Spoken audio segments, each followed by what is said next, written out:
Okay, so here we are. Welcome to the next video on the Elite Advanced course.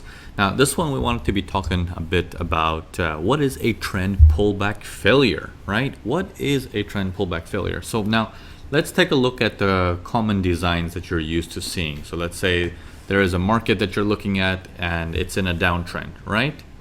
In this downtrend, you have some pullbacks coming in, okay?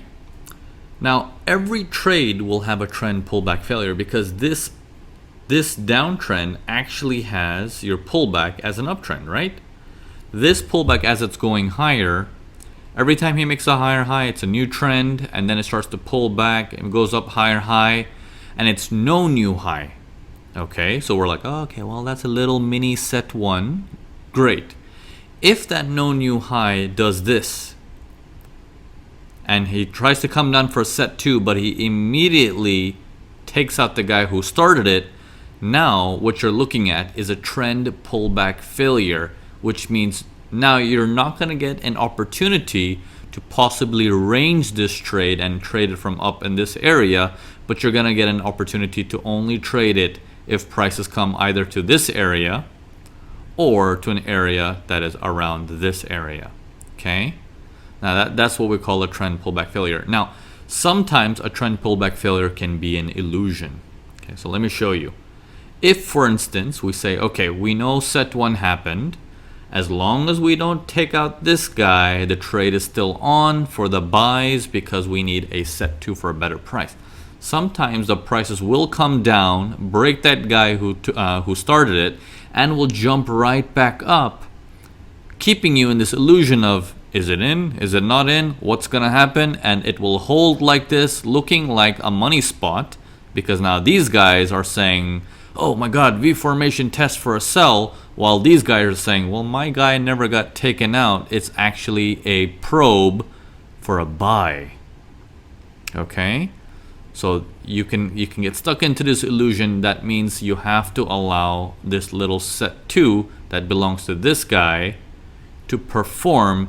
And once that one cannot make a higher high and fails, then you need some kind of a test phase on the other side so you can grab it from the top of the range. Okay? Because this range is developing. Okay, so that one now, it was not a trend pullback failure. It was just an illusion. Okay? So now let's take a look at another scenario. Okay?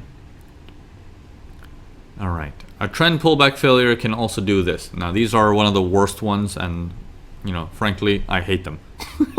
All right, so let's take a look at this. So it pulls back midway, jumps up higher. It's like, whoa, new high. But then it jumps right back down. We're like, oh, I guess no new high. So this is the guy who started it.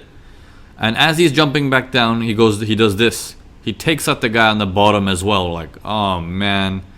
This is what on a higher time frame looks like an outside bar. You'll have a candle like this, but this part from here to here is going to look like a price that went higher and went lower.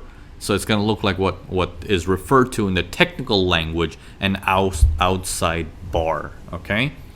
Now this can also play in those similar scenarios. Now, and when you get something like this, there's a high chance that you're going to start floating around in this area for quite some time before your move happens, because it needs to digest all those buyers turning to sellers. Okay, so instead of getting your range up in this area, it's going to start getting your range in this test area. Okay, that's where your transition is going to transfer to.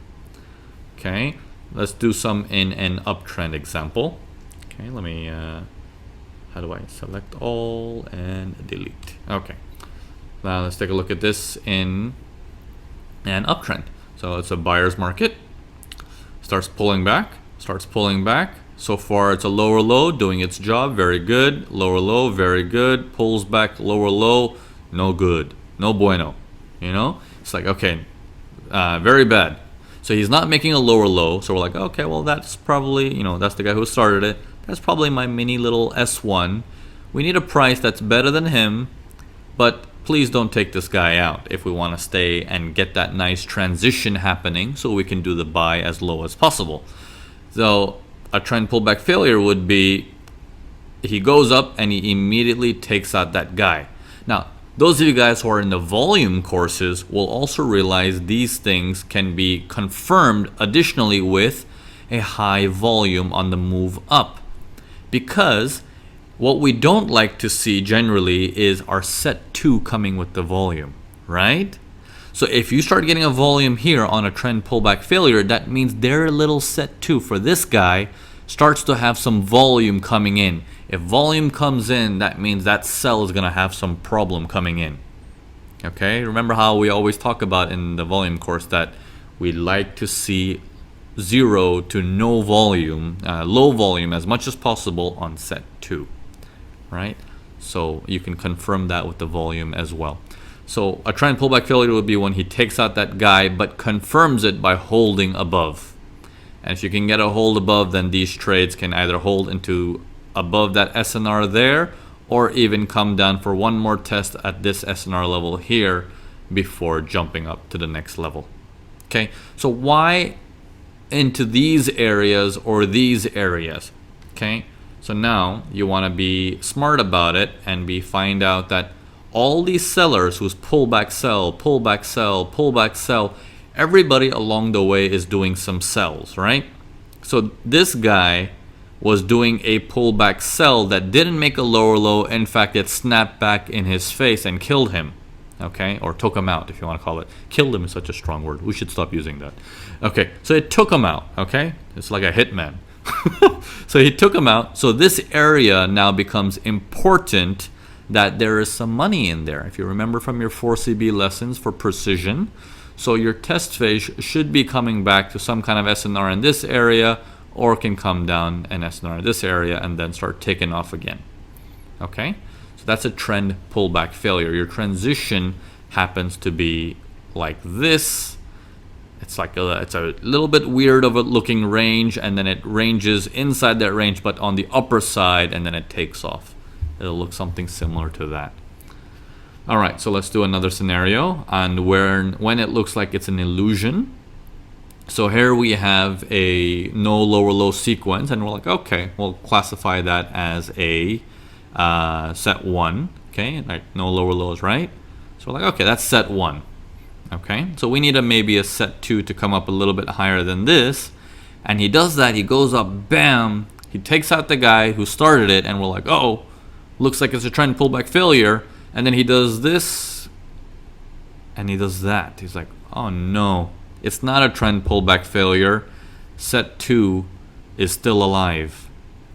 This guy who was starting the whole story, he's not dead yet. He's still alive. He's holding the markets. This is just a probe, and he got a better price, which means stand by and let's see what happens. If he makes a lower low, brand new story.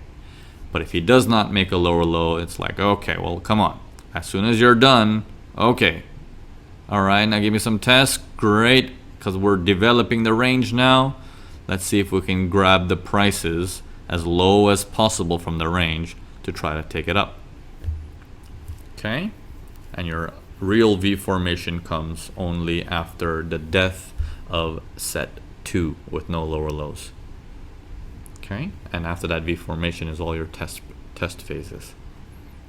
All right, hope that makes sense. Hope this will clear out a lot of messes in the mind that might be coming in with your entries. This is now we're jumping in a little bit with the entries. We're playing around with it a little bit. I am just getting your feet wet with it. I just want you to observe, monitor these trend pullback failures, or if a trend pullback failure is an illusion.